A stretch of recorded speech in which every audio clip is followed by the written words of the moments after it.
Alors, on l'a retrouvé ça pour d'autres actions.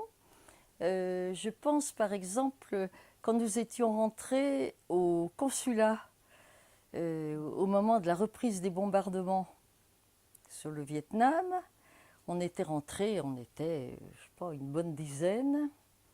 Alors, Jacques Réty pourrait raconter la partie qu'il a faite lui-même. Il avait fallu 2 alpinistes pour grimper en haut une banderole où on avait dû mettre. Il y avait la croix gammée. Par exemple, c'était toujours la guerre au Vietnam, donc un groupe de militants a pu pénétrer au consulat américain. Certains d'entre eux sont montés sur le toit, ont déployé une banderole contre la guerre au Vietnam.